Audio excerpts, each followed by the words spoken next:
Queria ler com os irmãos o Salmo 19, a partir do verso 1, que diz assim: os céus declaram a glória de Deus e o firmamento anuncia a obra das suas mãos. Um dia faz declaração a outro dia, e uma noite mostra sabedoria a outra noite. Não há linguagem, nem fala, onde não se ouça a sua voz. A sua linha se estende por toda a terra e as suas palavras até o fim do mundo. Neles pôs uma tenda para o sol, o qual é como um noivo que sai do seu tálamo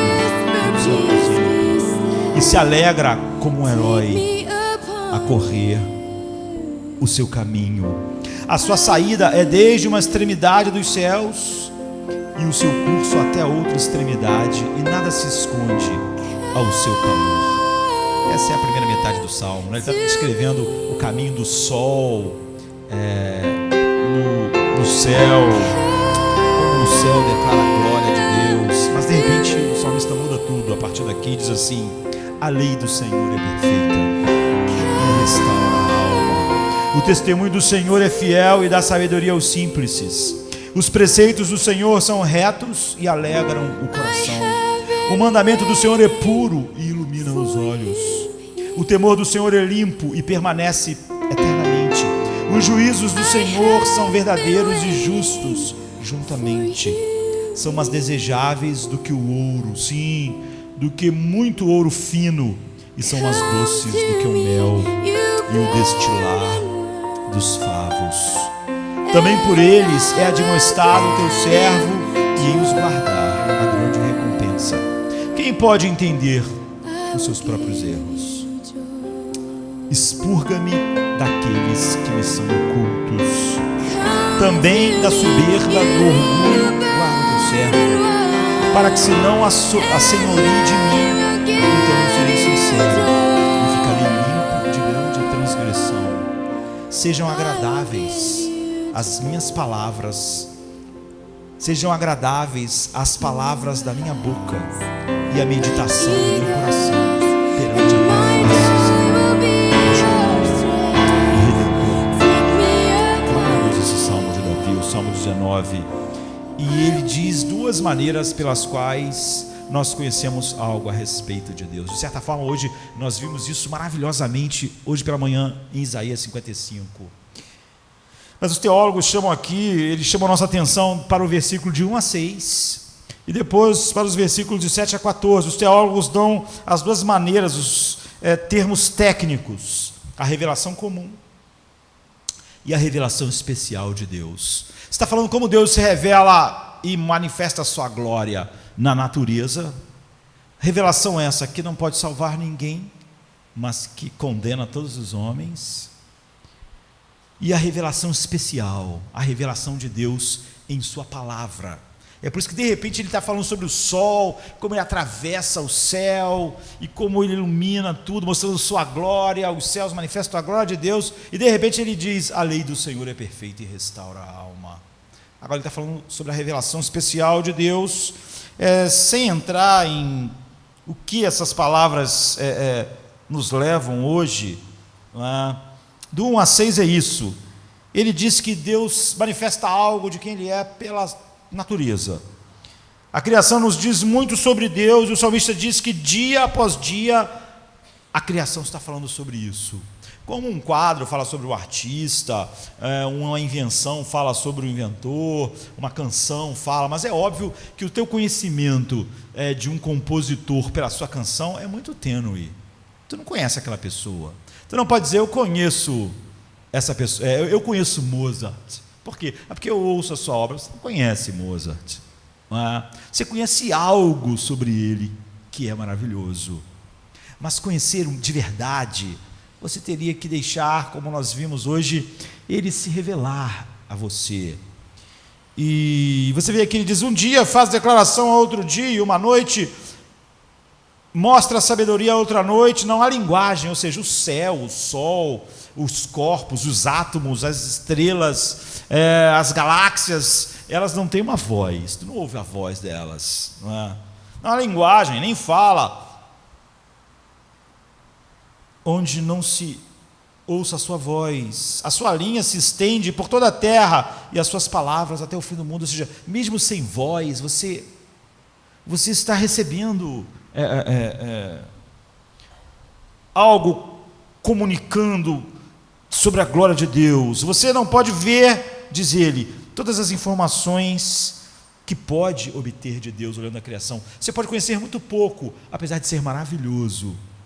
E o capítulo 1 de Romanos fala como todos os homens são indesculpáveis, porque Deus se revelou através das coisas criadas e através da consciência dos homens. Agora, tão grande como a natureza é, o versículo 7 de repente interrompe esse cântico sobre a beleza da glória de Deus manifestada na natureza e diz: a lei do Senhor é perfeita e restaura a alma.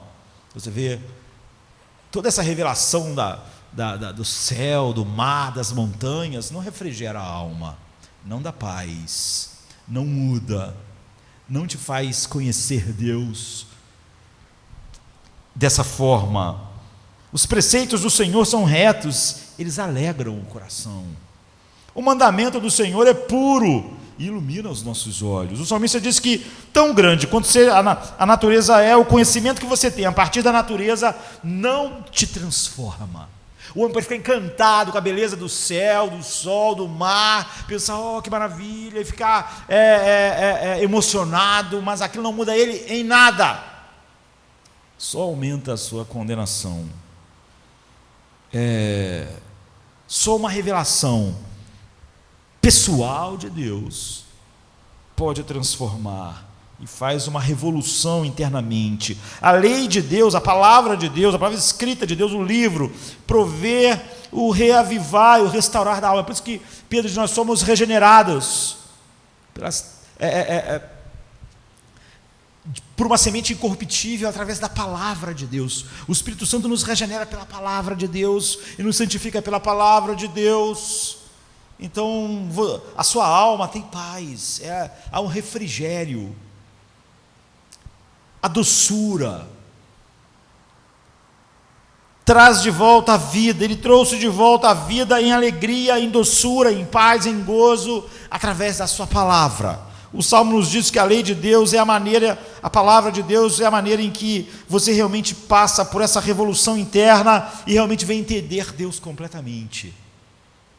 É através dela que Deus te chama de amigo, é através dela, quando você tem um coração criado pelo Espírito Santo que corresponde à revelação externa, você então tem Deus face a face, você vê a glória de Deus na face de Cristo. Aqui está qual é o problema de hoje. Não há nada que as pessoas da nossa geração queiram menos ouvir do que a lei de Deus, do que a palavra de Deus, do que o livro. Não há nada que nossa cultura moderna mais seja alérgica do que da ideia de uma verdade definitiva, final, que não tem nada a ver com o meu pensamento, com o meu coração, com meus sentimentos, que é simplesmente a verdade sobre uma pessoa como ela revelou. Fale com as pessoas sobre o amor de Deus, a misericórdia de Deus, e eles estão com você. Um Deus de misericórdia, um Deus de amor incondicional, definido como a cultura faz. Agora, fale sobre os direitos de Deus. Fale que do céu se manifesta a ira de Deus sobre a impiedade dos homens. De repente você enfrenta o olhar como que janelas que estão se fechando na sua cara. Nós não queremos um Deus que seja definido, um Deus que diga: essa é a minha vontade, eu odeio isso, eu amo isso. Não queremos um Deus assim. Esse texto diz: a lei do Senhor é perfeita e restaura a alma. A tese do dia é que as pessoas modernas estão perdendo suas almas por causa da alergia ali, Deus. Davi está dizendo: é por causa da alergia à palavra de Deus que o homem tem desespero na alma.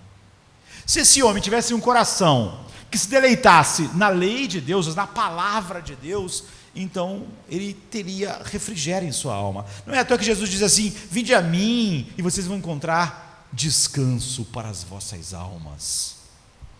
O remédio para isso está aqui.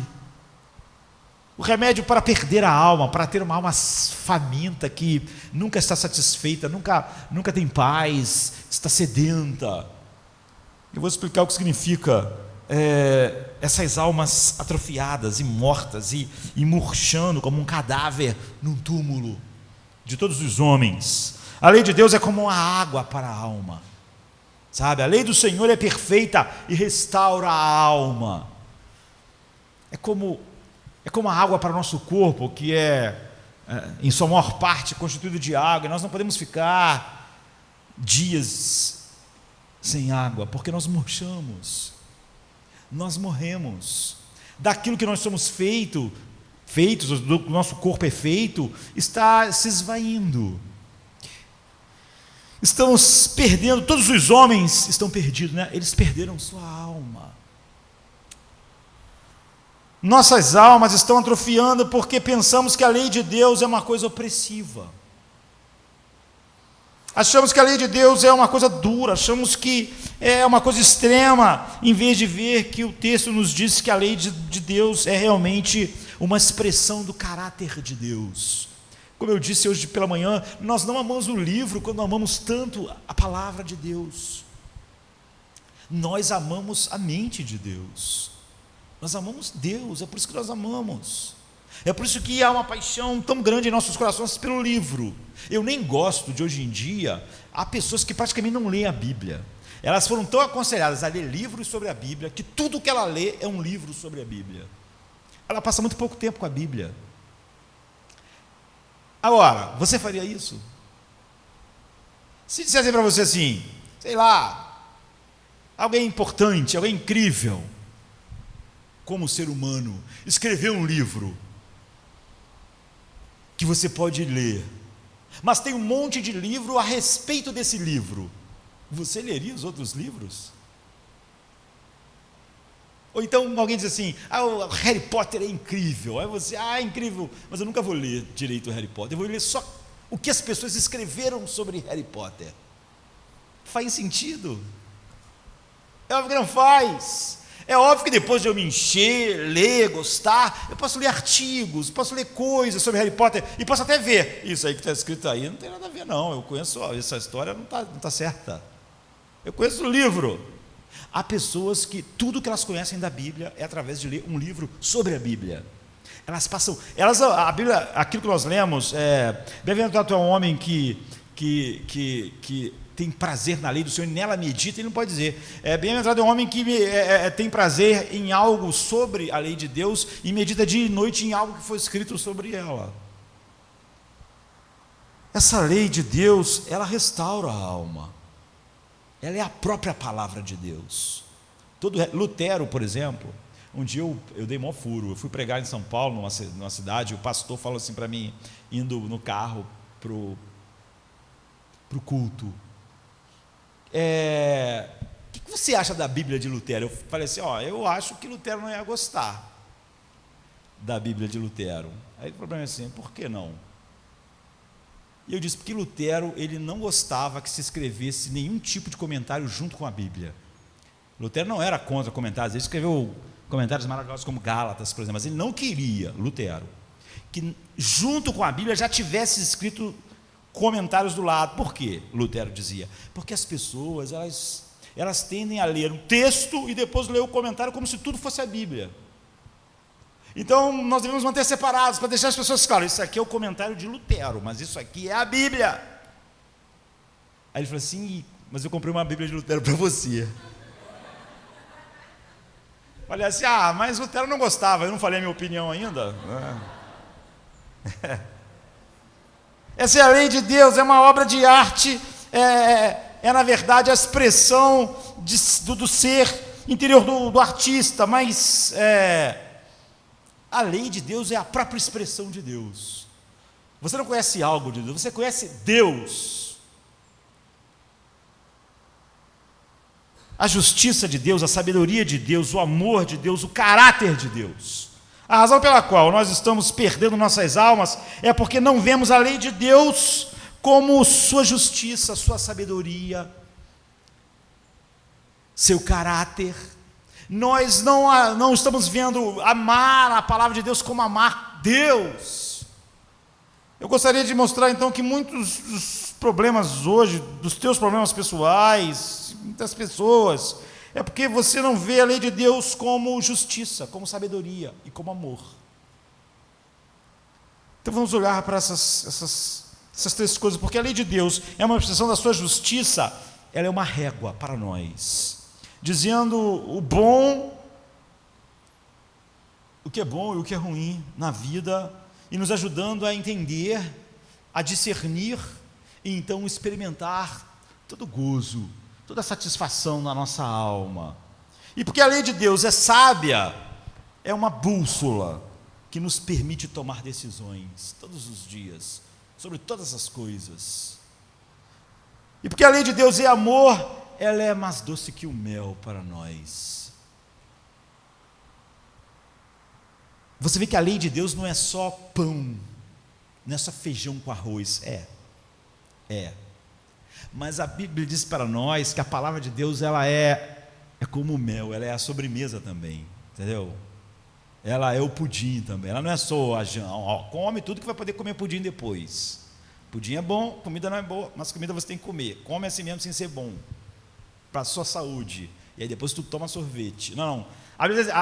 Aqui está dizendo, a palavra de Deus é o almoço, mas é também o sorvete, é tudo. É como mel, é como o destilar dos favos, porque é o amor de Deus. E a menos que você veja a lei de Deus nessas perspectivas, em outras que nós podíamos ver, você nunca vai entender. Você vai ser, como eu estava mencionando alguém hoje, na hora do louvor, alguém cínico, que diz assim, quem dera fosse tão simples como a palavra de Deus diz. Deus talvez seja alguém muito simplório para entender a complexidade da nossa alma. Eu sei que eu estou falando com pessoas modernas, e nós hoje em dia achamos que tudo precisa de ser muito moderno, muito... O professor universitário não quer indicar um livro de, 30 anos atrás, porque é velho. Nós achamos que o último livro é o melhor. Porque nós achamos que as pessoas descobriram muitas coisas importantes sobre a alma humana, sobre como o ser humano é, nos últimos tempos. Se você estiver trabalhando em um computador que tem 3 anos, você pensa, isso aqui é um dinossauro, isso é velho, né? Isso é velho, isso não serve mais. É muito engraçado assim, né? As pessoas vão para a fila de uma loja para comprar um aparelho novo, que foi lançado lá, sei lá, aparelho eletrônico qualquer. Aí eles não podem esperar, comprar no outro dia.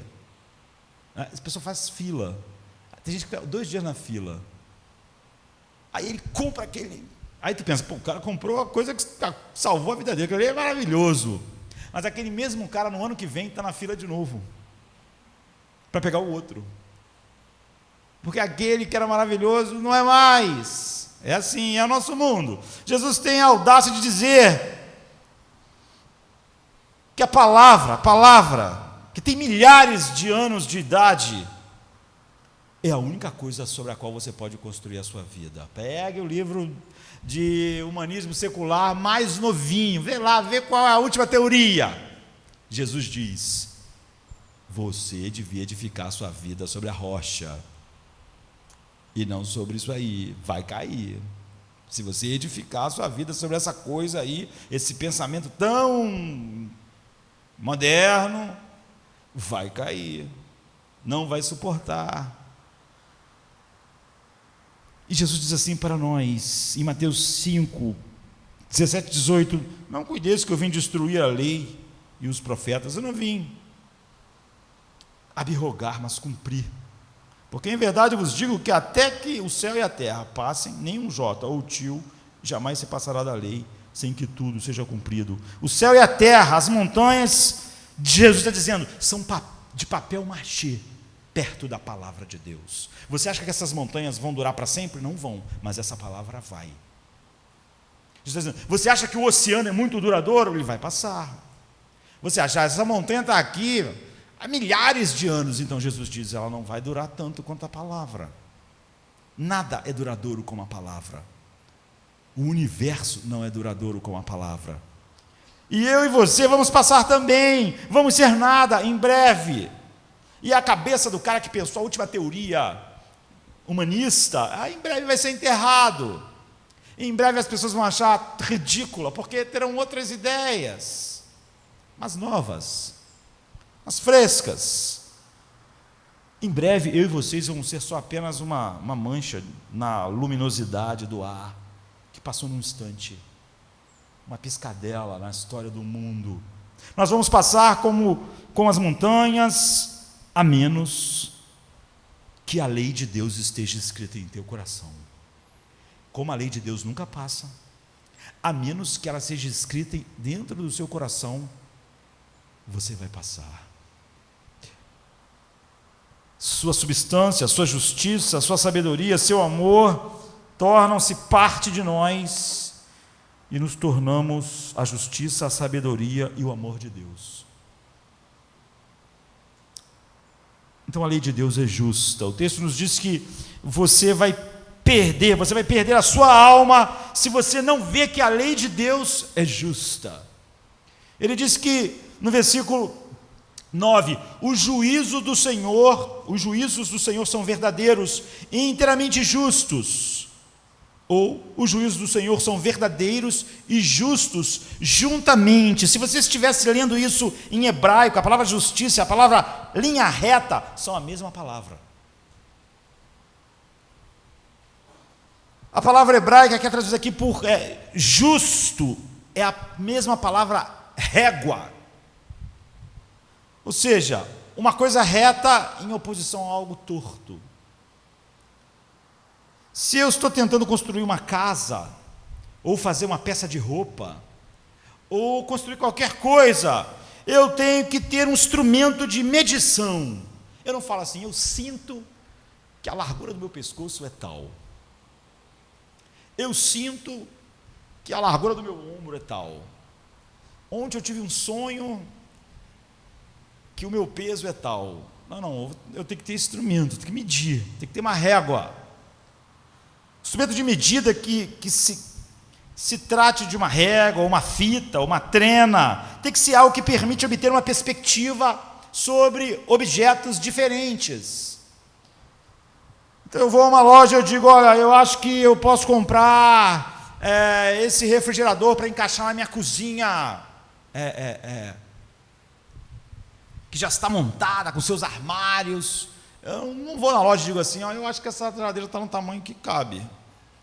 Não, eu não posso fazer isso. É idiotice, é tolice. Eu não quero ficar baseado na minha opinião. Por que não? Por que não queremos? As pessoas querem basear Deus na sua opinião, porque elas não baseiam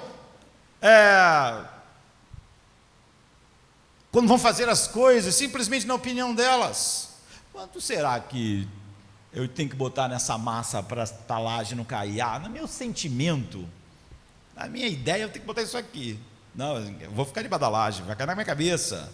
Eu tenho que ter instrumentos. O que eu faço? Eu tiro uma régua, uma trena, uma fita métrica, eu tiro alguma coisa, porque eu usei essa mesma fita lá nos armários que estão na minha cozinha, eu medi lá. Então eu sei que tamanho deve ter a geladeira para encaixar, o fogão, a coisa.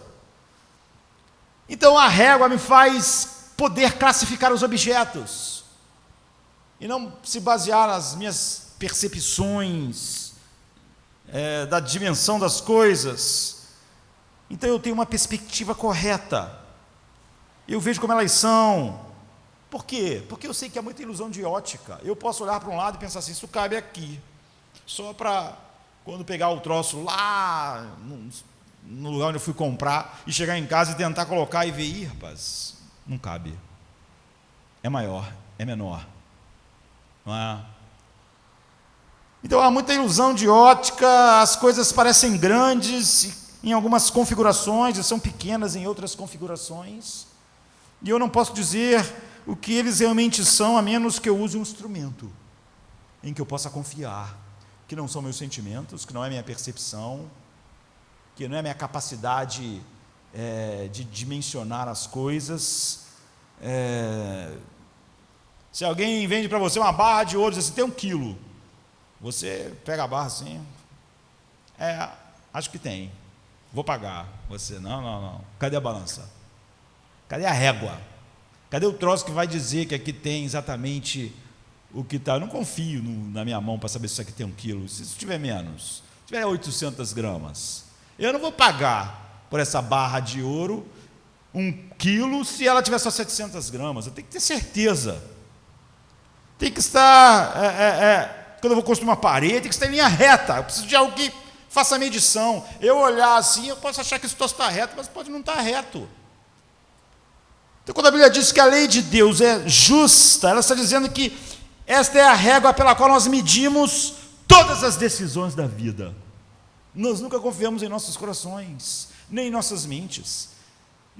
Não confiamos em nossas opiniões internas sobre Deus, sobre a vida, sobre a alma, sobre o homem, sobre o céu, sobre nada.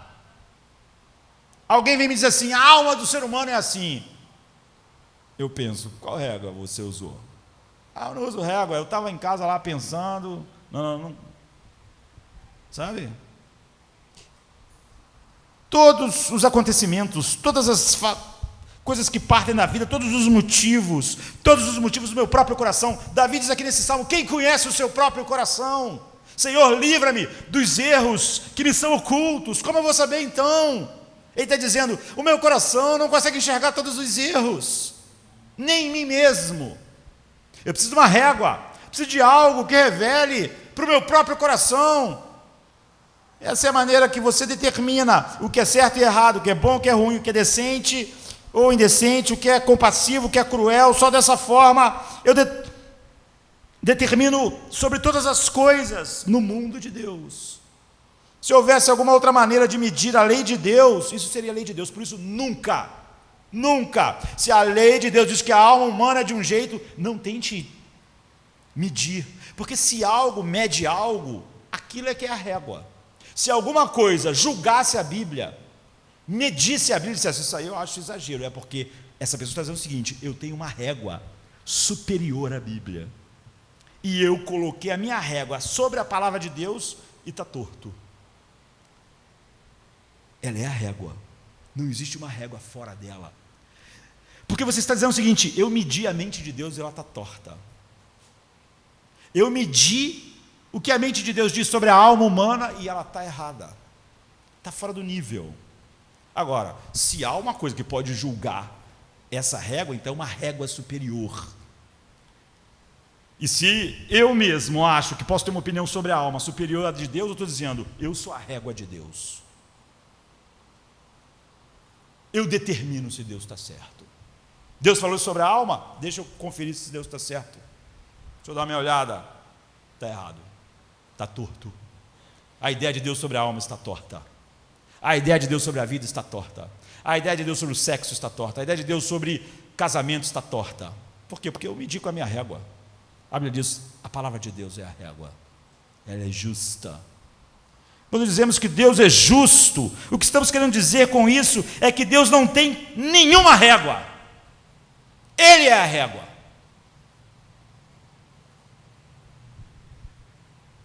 Se alguém é como Deus,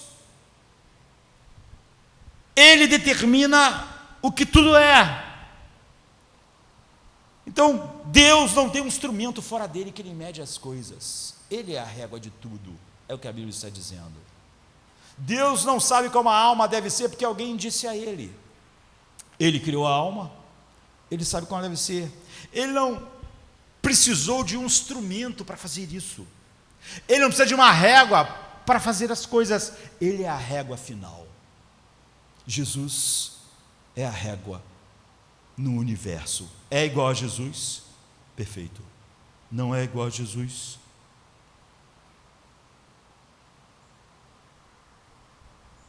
É por isso que Paulo não foi condescendente quando o homem disse assim: então, por que Deus está reclamando?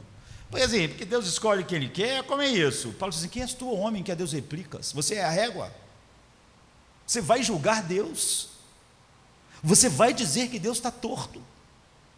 Você vai dizer que Ele é injusto? Você vai dizer o que Deus deve fazer?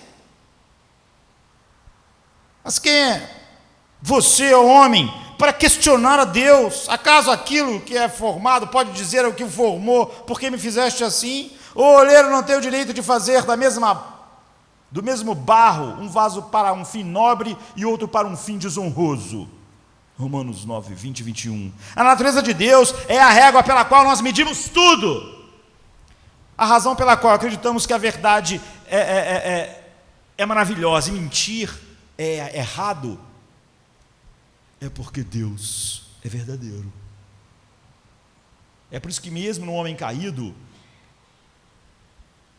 há ecos disso. Ele pode até mentir, mas quando alguém mente para ele, ele diz: está errado, está errado, está errado, você mentiu, você me enganou, você me traiu, está errado. Por que está errado?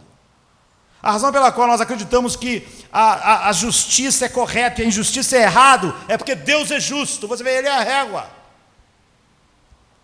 A razão pela qual acredito que o amor é certo e o egoísmo é errado é porque Deus é amor. A razão porque eu sei que mais bem-aventurada coisa é dar do que receber é porque Deus dá e não recebe nada. Se alguém aqui se atrevesse a dizer que Deus é injusto, você teria que estar fazendo isso por alguma régua maior que Deus. O que seria Deus? Se você puder dizer que Deus está errado, você é Deus. É por isso que é tão absurdo que Paulo diz: quem és tu, ó homem, para questionares Deus? Você é a régua, você é Deus, você não tem opção. Se você diz que ele está errado, você é Deus. É a afirmação mais orgulhosa e a essência do coração de Satanás, expressa perfeitamente uma outra criatura caída. A lei de Deus é o meio justo, é a vara de medição, ela é a régua pela qual tudo é medido. Se você se afastar dela, se aproximar de Deus é subir, se afastar dele é cair. Eu estava falando hoje de manhã, li centenas de livros de filosofia, mas eu lia tranquilo. Eu tinha uma régua. Eu não estava com medo do brilhantismo, da mente, de qualquer ser humano. Sempre eu tenho um brilhantismo infinitamente maior para contemplar. Eu me aproximo de todas as coisas com uma régua perfeita. Quando a Bíblia diz que a lei de Deus é perfeita e restaura a alma, está dizendo que a menos que eu tenha uma régua perfeita, a não ser que eu tenha algum padrão objetivo, que não sou eu, é óbvio, a menos que você tenha absolutos morais, tua alma morre. Murcha, não tem paz, não tem descanso. Uma das coisas mais interessantes, eu acho, não é, sobre a chamada queda das civilizações comunistas em 89, como elas desmoronaram, é que a maioria de nós simplesmente acha, por algumas razões, porque aquilo não funciona. Mas dentro desses países, homens que viveram mergulhados e faziam parte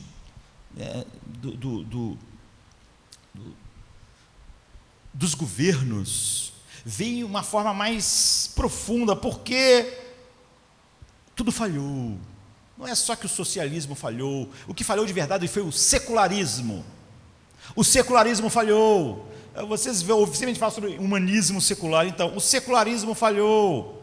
Em 1917, você teve o início, na Revolução, na Rússia, da primeira civilização na história que decidiu construir uma cultura com base no secular. Deus não existe. Ou seja, não existe régua. Até então, todas as culturas sempre diziam: como nós sabemos o que é certo e errado? Precisamos de uma régua. Precisamos de uma régua. Nós olhamos para réguas divinas. As pessoas tinham ideias erradas sobre Deus. Então, tinha culturas confucionistas, culturas budistas, culturas muçulmanas, culturas ortodoxas. Mas todo mundo, apesar de estar na confusão dessa régua, havia uma coisa em comum em todas as civilizações até no início do século passado. Todos eles divergiam de como era a régua, não é? Mas todos eles sabiam, não havia base para a vida humana sem uma régua divina, sem algo que meça aquilo que os seres humanos são. Assim como não há como construir uma casa sem uma régua, sem balança, sem coisas para ver o nível, se a parede está reta, sem medição. Você não constrói uma casa inteira com sua sensação, com seu sentimento. Você não constrói uma civilização, uma cultura sem. Em seguida veio o século XX e uma mentalidade de modernidade que disse que você não tem que acreditar em Deus ou saber se Deus existe ou não. Você não tem que acreditar que existe uma régua para saber o certo e o errado. A primeira sociedade que tentou fazer isso, na prática, foi a sociedade comunista, a partir da Revolução de 1917. Mas agora nós estamos fazendo. Só que eles declararam: vamos construir uma civilização como se não tivesse Deus. Deus não existe. Ruiu, não é? A nossa cultura ocidental agora, ela não quis dizer isso, mas ela, sem declarar, depois da Segunda Guerra Mundial, nós começamos claramente: vamos construir uma cultura sem Deus, vamos tentar entender a alma humana sem Deus, vamos tentar entender a vida sem Deus, vamos fazer um homem funcionar sem Deus. E eles desmoronaram a partir do interior, lá na civilização edificada assim, comunista, por causa da sua própria podridão. Então o primeiro-ministro da Bulgária, no ano de 1900, na década de 90, depois que o mundo comunista tinha caído, ele disse assim na ONU: o que nós precisamos é de um retorno à normalidade em nosso país, na Bulgária, depois de tantos anos atrás da cortina de ferro. Ou seja, não apenas a política consensual e economias racionais, mas de uma sociedade civil ativa com base em valores morais compartilhados. Ao ouvir isso, você vê como é impressionante o Salmo 19:7, a lei do Senhor é perfeita e refrigera a alma, o testemunho do Senhor é fiel e dá sabedoria aos simples. O primeiro-ministro da Bulgária continua dizendo: a confusão moral sobre o comunismo foi acompanhada por uma completa confusão de valores e seu significado em todos os níveis da atividade social. Nós ensinamos nas escolas que Deus não existia, que não existia o certo e errado, e quando as pessoas começaram a roubar, a mentir, a destruir seus casamentos, nós não podíamos dizer para elas que elas estavam erradas. Deus não existia, o certo e errado era uma ilusão. Nossa sociedade implodiu. Como dizer a alguém para ser honesto, trabalhar muito, se não existe nada? Se nós falamos para todo mundo que não existia régua, nós criamos toda uma cultura de pessoas que a única coisa que os limitava, que eram os seus próprios limites, eram os seus corações corrompidos. As pessoas achavam que nada, de fraude a roubo, poderia ser dito ser errado, ou não, ele diz. Não havia nenhuma fé para se apoiar, desde que a crença em Deus foram consideradas desatualizadas e não científicas. E não há nenhuma coisa, você estudando a ciência, que possa dizer que amor é melhor que ódio, que cuidar é melhor do que matar. Você não olha para a natureza e vê os animais se cuidando e não se matando. Ou você não pode, no tubo de ensaio, descobrir que a honestidade é melhor do que a desonestidade. Nós não tínhamos mais nenhuma régua. Este estado de espírito é uma reminiscência, eu diria, do personagem de Dostoiévski, Ivan Karamazov, né, que diz assim: se Deus não existe, tudo é permitido. O que Dostoiévski está dizendo é o seguinte: se Deus não existe, não tem régua. Quem vai dizer que está torto? Não tem régua. Todo mundo vai dizer: eu acho que não está torto, eu acho que está. Ah, mas eu não acho, tá? Não tem régua. Se Deus não existe, tudo é permitido. E ele diz: toda a história da humanidade já provou que sem Deus ou uma autoridade moral superior, as coisas mais preciosas para nós, seres humanos, são negadas a nós. Porque é da nossa natureza que, para a verdadeira realização e satisfação emocional, precisamos de uma maior intensidade de propósito do que simplesmente nos preocuparmos com nós mesmos e vivermos sobre o nosso egoísmo. Apesar de tudo isso, eu olho para o futuro do nosso povo com um otimismo, está dizendo o primeiro-ministro da Bulgária, porque existe um novo e intenso esforço de muitos búlgaros, especialmente as gerações mais jovens, para encontrar os fundamentos morais da sua existência, o valor da sua existência, e de redescobrir valores ideais. Há um interesse renovado na igreja e em Jesus Cristo. Aqui está a pancada. Ele diz: isso era muito mais do que uma revolta política. Esta foi uma revolta da alma contra a desumanidade. Ele diz: sem Deus nós não somos humanos, nós somos totalmente desumanos. Nós matamos milhares de bebês todos os dias, e quem vai dizer que é errado? Nós abortamos, morre mais gente de aborto do que todas as outras causas juntas.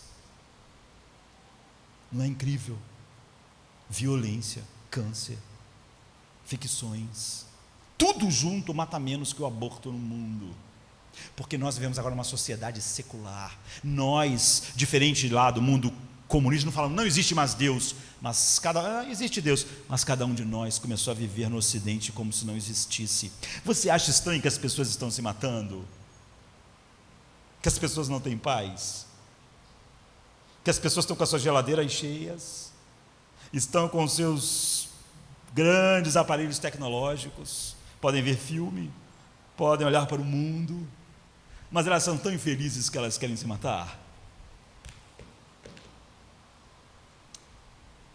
A alma humana está morrendo, seca. Há alguém aqui que acha que a ideia de um Deus que revela 10 mandamentos, todas essas coisas, esses princípios, fala através dos profetas e depois fala definitivamente através do seu filho, que isso nos restringe, nos faz menos humanos. O ministro búlgaro falou assim: aquilo foi uma revolta contra a desumanidade. Não existia mais humanidade entre nós, porque não existia mais nenhuma régua.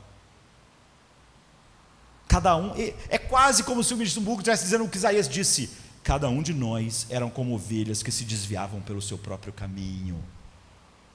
Então as ovelhas não prosperam quando cada uma delas se vai pelo seu próprio caminho. Ou quando o livro de Juízes diz, como Israel não tinha rei, cada um fazia o que o seu coração queria. Então era uma desgraça.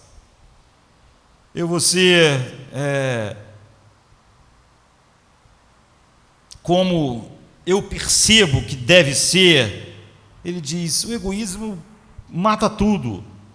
Não há verdade, não há certo e errado, não existem absolutos morais.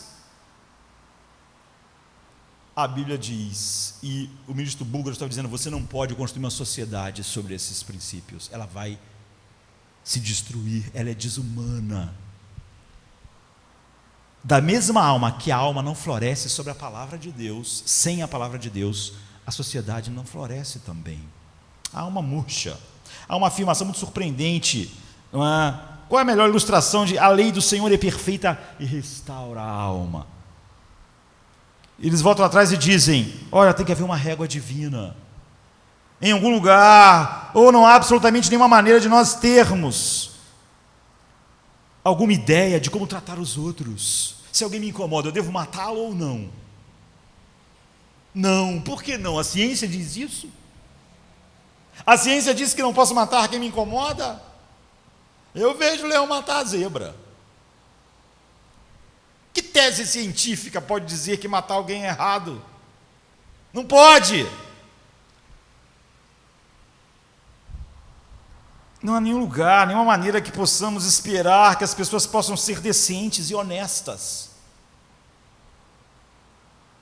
Se realmente não há tal coisa como honestidade em uma realidade divina, não há um Deus justo, então a honestidade não é uma qualidade, é uma opção.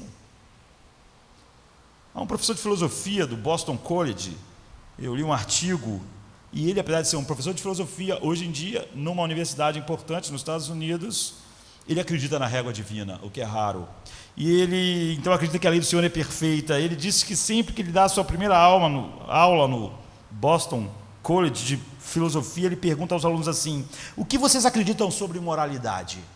E ele disse que, como ele já sabe que todos os alunos universitários vão responder, a maioria responde isso, eles dizem, olha, ele diz, 95% dos alunos dizem que não existem princípios morais absolutos. que tudo é relativo, que o que é certo para um não é certo para o outro, e todos os anos ele diz que faz a mesma coisa. Ele diz assim, no artigo dele: uma vez que você acredita, falando para a turma dele, que toda moralidade é apenas pessoal e subjetiva, eu gostaria de compartilhar algo com vocês. Eu avalio meus alunos da seguinte maneira: todas as questões para os homens vale 2 pontos, todas as questões para as mulheres vale 1 ponto. É assim que eu avalio o ano todo. E ele diz que sempre todo mundo se levanta e diz: é injusto. Por que os homens a questão vale 2 pontos e as mulheres valem 1 ponto? E ele diz: espera um minuto, se vocês acabaram de me dizer que o teu conceito de certo e errado é subjetivo e cada um tem o seu, por que é injusto? Você só pode dizer que isso é injusto se você tiver uma régua para dizer: olha, segundo a régua, se essa questão vale 2 pontos para os homens, tem que valer 2 pontos para as mulheres. Mas se não existe régua, eu avalio vocês como eu quiser. Não existe certo e errado aqui. Então ele vai a eles e diz: vocês sabem que em seu profundo ser existe uma regra, por isso que vocês acham injusto. Vocês sabem, é só no que interessa os desejos de vocês que vocês fingem que não tem uma régua.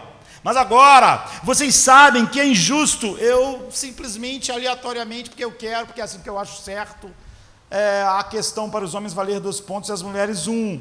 No entanto, vocês vão apelar para uma régua. Vocês podiam ter dito para mim, se fossem honestos: professor, eu não me sinto bem com essa avaliação. Eu não avaliaria assim, mas se essa é a maneira do senhor avaliar, o senhor está certo. Mas não é isso que vocês me disseram. Vocês disseram: não está certo, é injusto. Por que é injusto eu esmagar alguém? Por quê? Só se houver uma régua. Então você tem Jean-Paul Sartre, não é? Que é um dos maiores escritores, filósofos, existencialista, que diz: o existencialismo, que você existe e depois diz que a existência precede a essência. Você existe e depois você se define. Todas as outras coisas, elas são definidas antes de existir, menos o homem, é o que existe antes disso. Você existe e depois você define o que você é. É isso. A essência é posterior à existência só nos homens.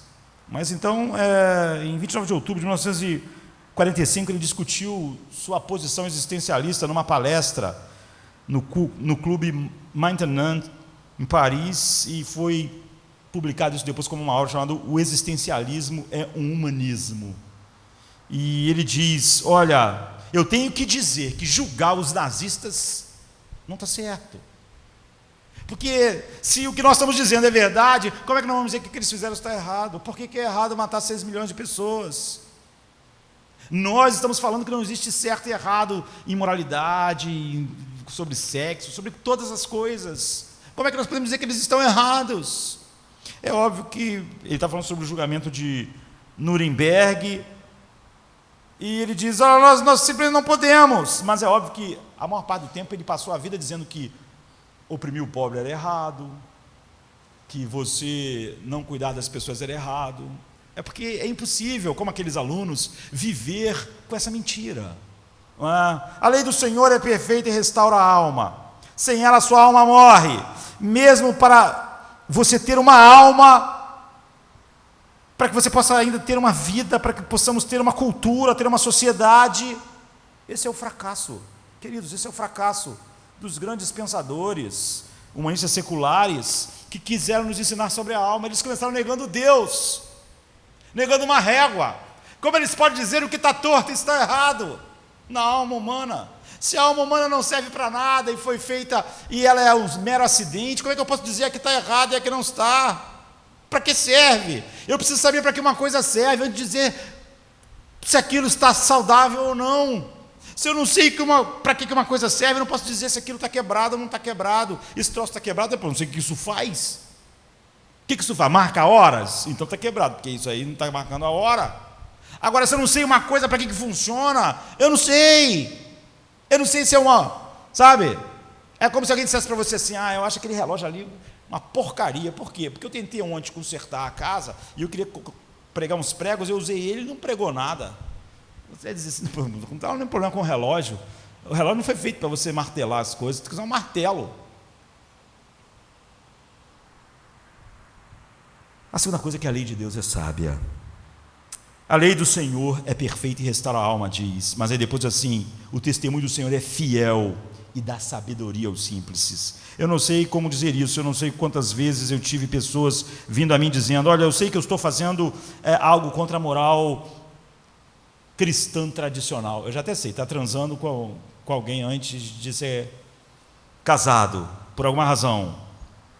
Mas eu quero saber, você acha que Deus vai me condenar por causa disso? Eu tive muitas pessoas que me perguntaram isso, olha, eu acredito em Deus, mas eu acho. Quando as pessoas dizem isso, eu já começo a pensar, meu Deus do céu.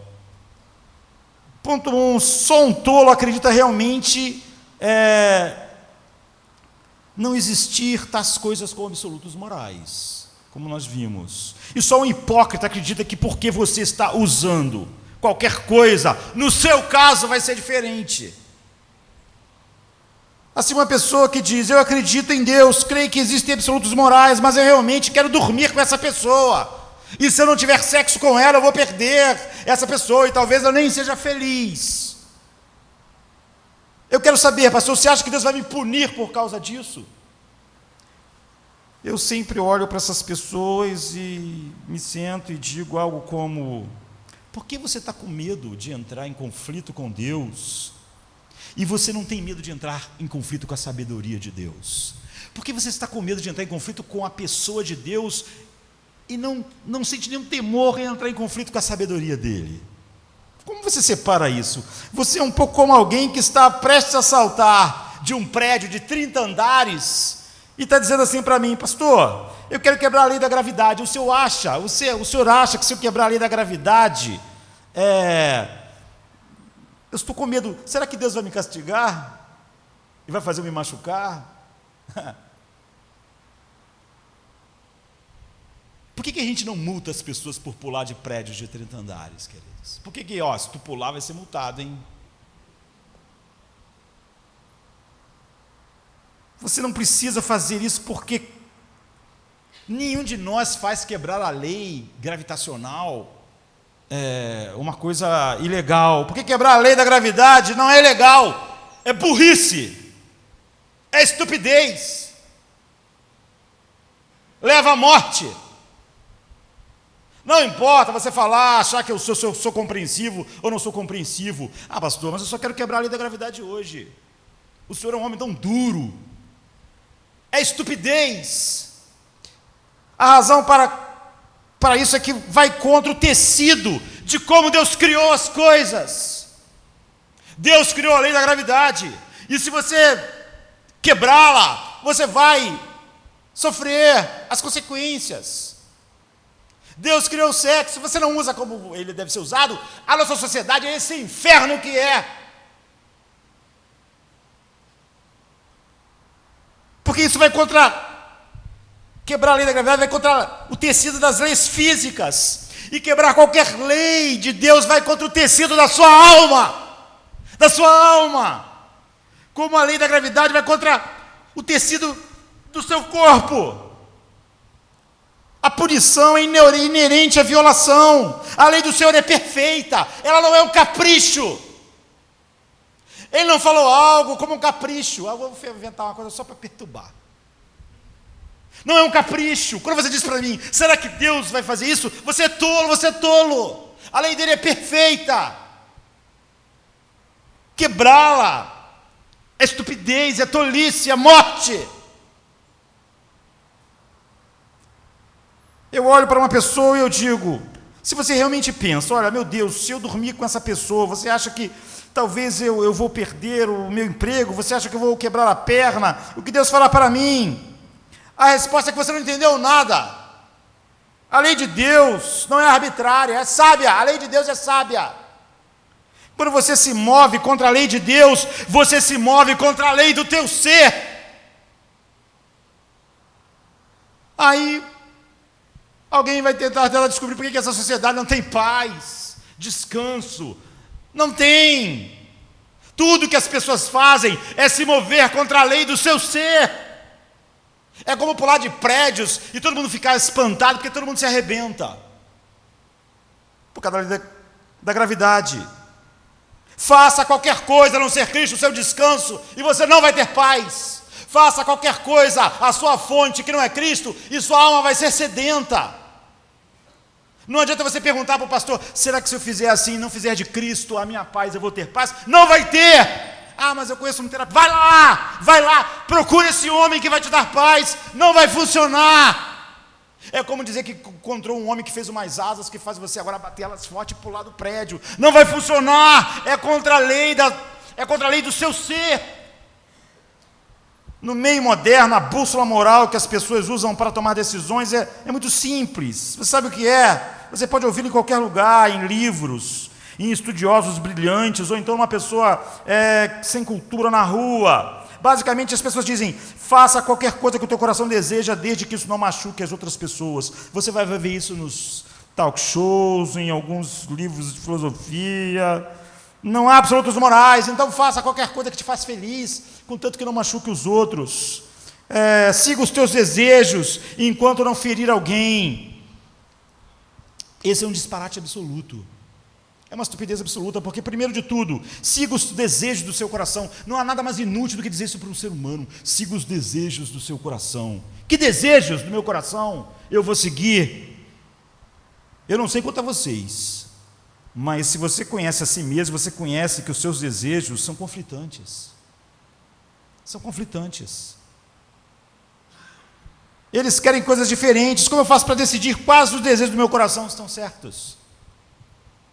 Para me decidir que desejo do meu coração está certo, é óbvio que eu não posso usar o coração como uma régua, porque se ele que tem um monte de desejos, eu preciso de algo que não seja do meu coração para colocar lá e dizer: esse desejo está bom e esse não está. Agora, se o próprio coração for ser a régua, como é que eu vou saber qual desejo do meu coração está certo? Assim que você faz essa pergunta, você está dizendo para mim: tem que haver uma régua que não seja o meu coração. Eu não posso seguir os desejos do meu coração, porque eles são conflitantes. E eu tenho que decidir qual desejo é o certo. Mas como é que eu vou decidir qual desejo é o certo, se o próprio objeto for a sua régua?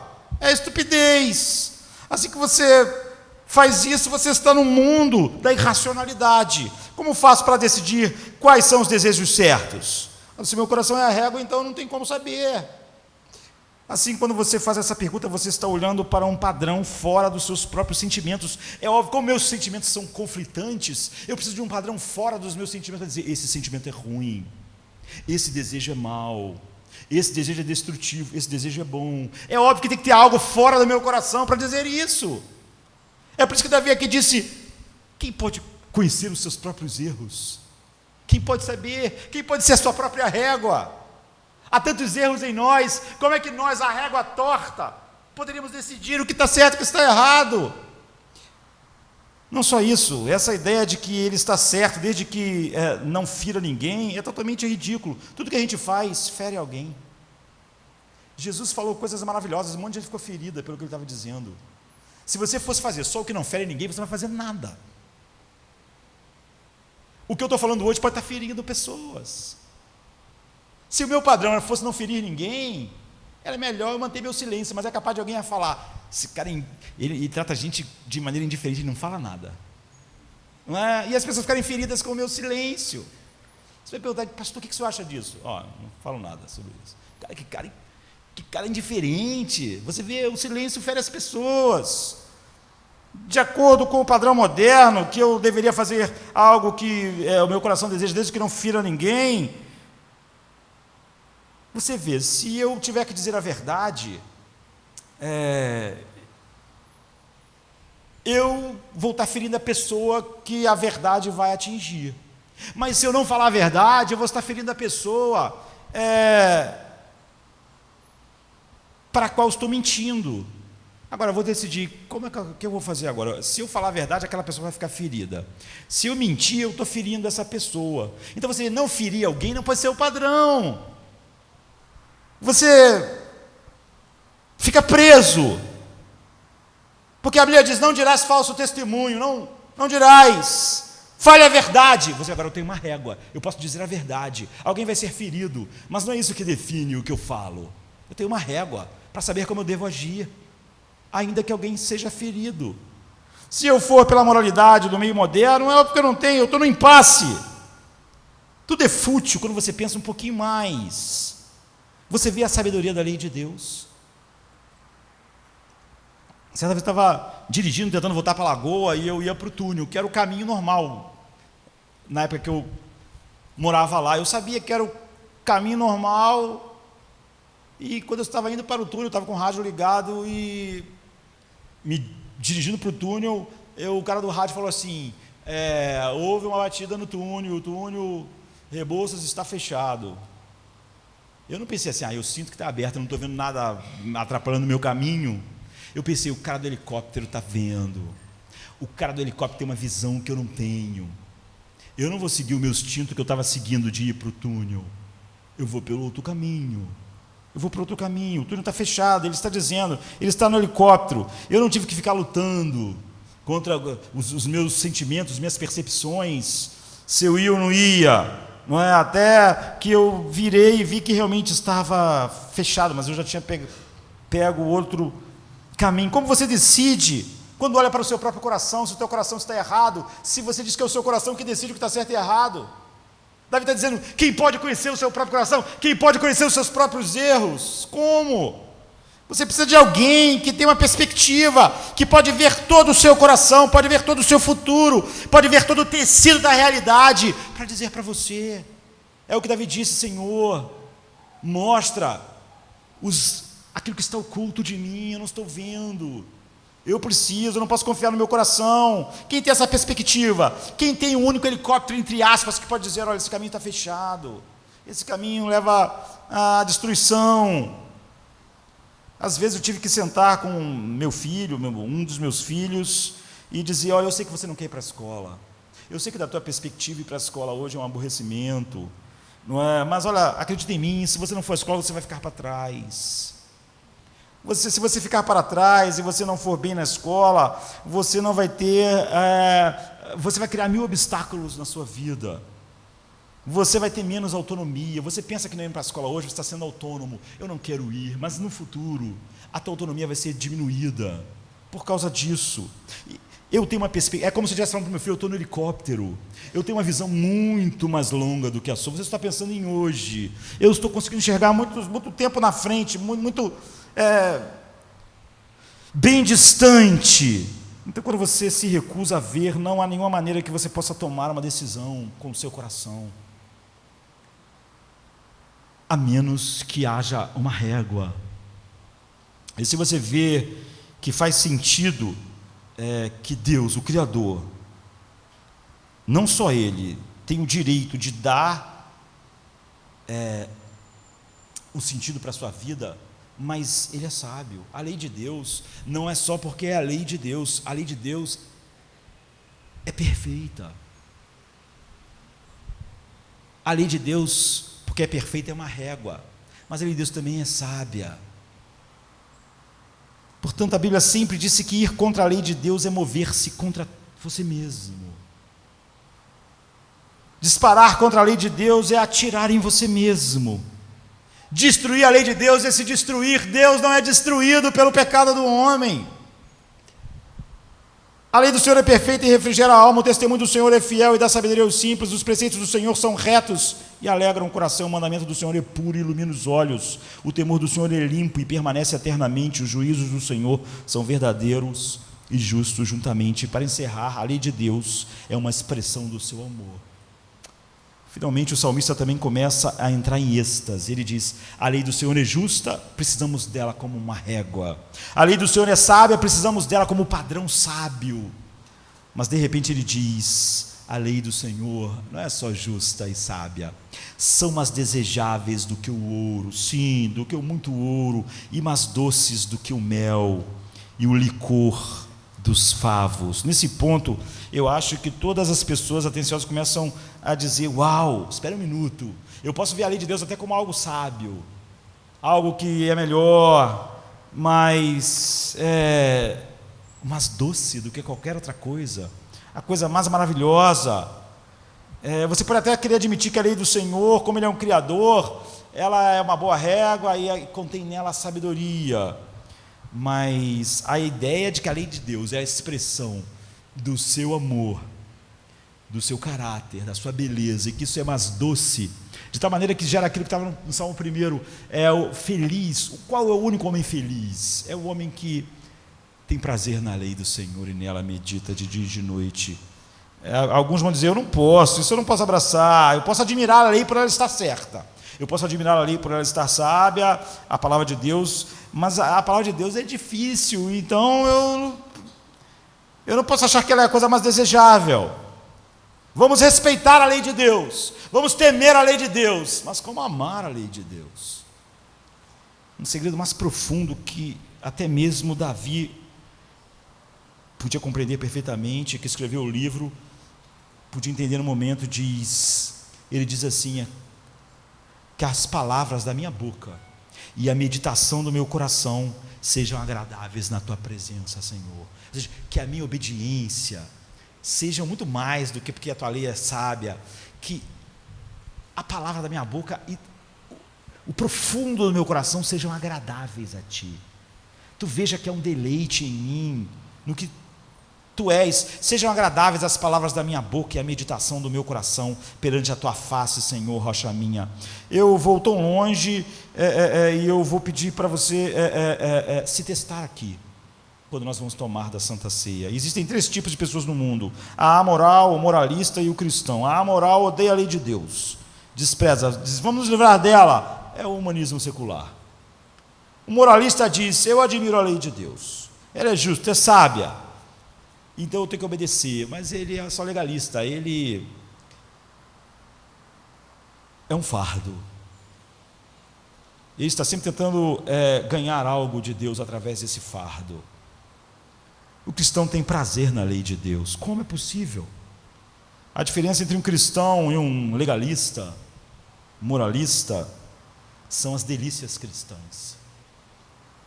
Ele acha a verdade de Deus doce. Ele nunca, a palavra de Deus nunca faz um cristão se sentir horrível. Você pode dizer se você é um cristão ou se você é um moralista, um legalista. Alguém diz, diga-me como o mundo, a lei de Deus pode ser uma coisa prazerosa assim, mais valiosa do que o dinheiro.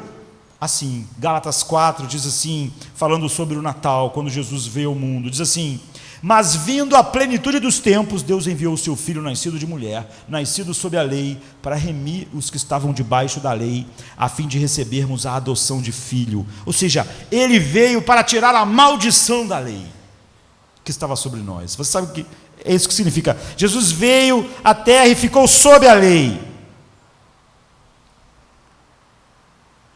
E significa que Jesus Cristo veio para cumprir a lei. Ele amava a lei de Deus com todo o seu coração, alma e força. Ele amou a Deus sobre todas as coisas. Ele nunca odiou, ele perdoou perfeitamente. A lei de Deus foi completamente exaltada nele. Ele nunca foi impuro, nem em sentimento, nem em pensamento. Por quê? Aqui está o porquê. Todo mundo nessa sala sabe que você deve ser perfeito, mas você não é. Muito longe disso. Muitos de vocês foram para conselheiros que tentaram lidar com isso. Talvez lidaram com isso dizendo, olha, ninguém é perfeito, não fica assim não. Não se sinta assim, esse lixo, porque você não é perfeito, porque ninguém é perfeito. É assim que todas as religiões, e todas as religiões que o homem inventou, lidam com a realidade que nós sabemos que não somos perfeitos. Todas as outras religiões se recusam a lidar com a realidade emocional. Nós continuamos nos sentindo imperfeitos. O fato das pessoas não serem perfeitas não faz a gente se sentir melhor.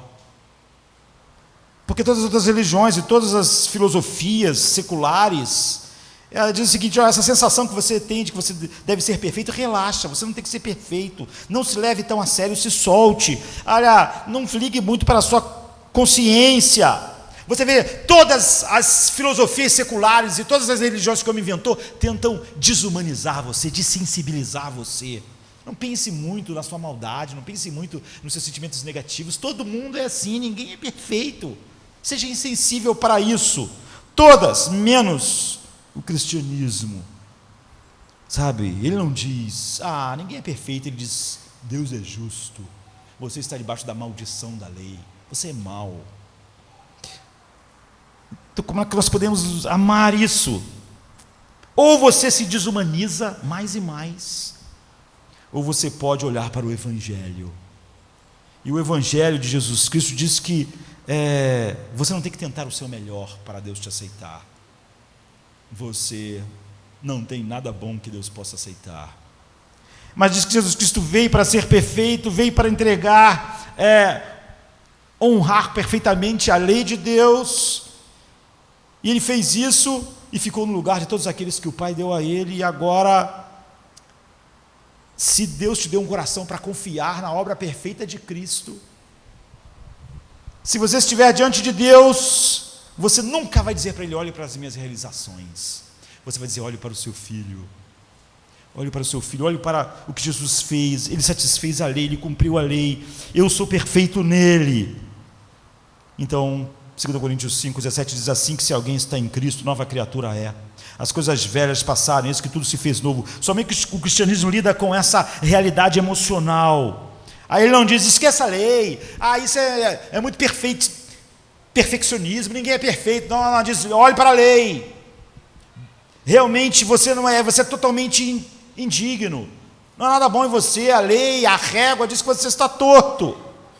Não mate a sua consciência. O humanismo vai dizer, olha, culpa é uma neurose. Não cristianismo. Você vê, o outro tenta te dar paz, te desensibilizando, mas não consegue. A alma humana continua dizendo que você não é o que você devia ser. O cristianismo não. É a única coisa que diz a verdade. Ser cristão significa ser capaz de cantar um velho hino que diz assim, ele silenciou o forte trovão da lei, ele apagou o fogo do monte Sinai. Então, você pode chegar até onde Davi chegou por causa de Cristo. O temor do Senhor é limpo e permanece eternamente. Os juízos do Senhor são verdadeiros e justos justamente, mas são mais desejáveis do que o ouro, sim, do que muito ouro, e mais doces do que o mel. O moralista está diante da lei de Deus e diz, não me machuque, Deus. O legalista, eu estou tentando o máximo, eu estava orando 1 hora por dia, agora estou orando 1 hora e meia. Um cristão está diante de Deus, diante da sua lei, e diz para a lei, você não me assusta mais, você não pode me salvar, você não pode me condenar. Jesus cumpriu perfeitamente a lei. Por isso agora, um cristão olha para a lei sem terror, vê o caráter de Deus expresso na lei e diz, é lindo, é mais desejável do que o ouro. É a beleza de Deus, é o seu caráter. A maldição dela não está mais sobre mim. Eu não preciso fingir, mentir, me desensibilizar. A razão pela qual eu quero obedecê-la é porque o amor de Cristo me constrange. Agora eu quero obedecê-lo, mas não mais numa relação judicial. Tudo que a verdade me mostra é a beleza de Deus e daquilo que o Espírito Santo vai me levar. Eu não estou tentando comprar a minha aceitação. Eu sabia e sei que a lei me condenaria 1 milhão de vezes. Mas agora, essa verdade para mim ela é mais desejável do que o ouro. Tudo que eu quero é conhecer tudo que Ele é e ser transformado à imagem dEle. Então, como a maneira em que o Pai cuida de mim, o jeito que Ele cuida de mim, o jeito que Ele me dá, a sabedoria do alto, Ele me transforma na imagem de Cristo e glorifica o Seu nome pela graça que me fez aceitável no amado e não está mais debaixo da lei. Agora eu posso amar essa verdade, ser moldado por ela, porque o Espírito Santo escreveu no meu coração algo que corresponde a ela. E agora a grandeza e a beleza de Deus crescem em mim através dessa verdade. E nós começamos a ser levados pelo Espírito Santo a perdoar como Cristo perdoa, amar como Cristo ama, ser paciente como Jesus é, desejar honrar em tudo o Pai como Ele deseja, e eu vou sendo mudado então de um grau de glória para outro, estou sendo conformado àquela verdade, mas exatamente porque toda a maldição daquela lei foi tirada de sobre mim, e o meu coração foi capturado pela beleza de Cristo, eu sou mudado, e então eu não quero uma coisa superficial, eu quero dizer assim, que as palavras da minha boca e a meditação do meu coração sejam todas agradáveis a Ti, Deus, porque eu estou livre, eu estou livre. É assim que nós olhamos para a palavra de Deus, é assim que o Espírito Santo nos muda. Vamos ficar de pé. Come to me, you weary one, and I will give you rest.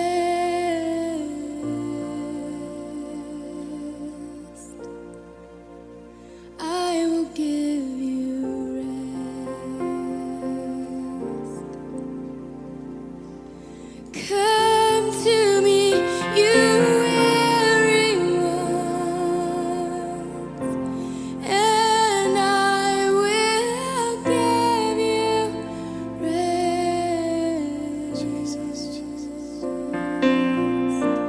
I will give you rest. For my yoke is easy and my burden is light. Take me upon you, and I will give you rest.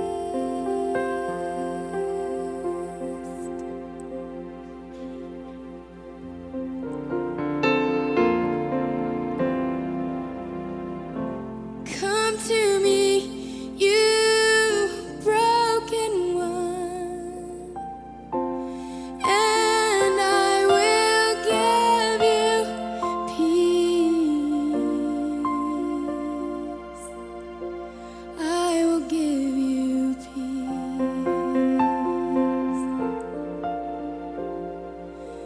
Come to me, you broken one, and I will give you peace. I will give you peace. I will calm your waters, and I will whisper, peace, be still. Take me upon you, I will give you peace.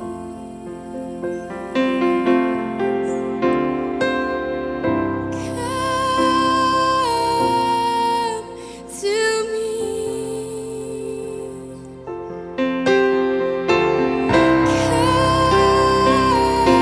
Come to me.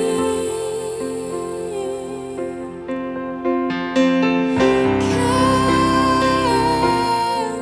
to me.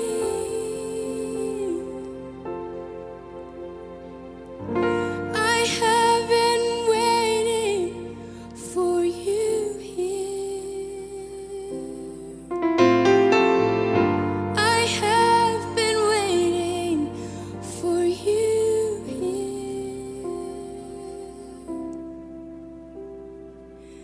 Come to me, you burden one, and I will give you joy. I will give you joy. Come to me, you burden one, and I will give you joy. I will give you joy. You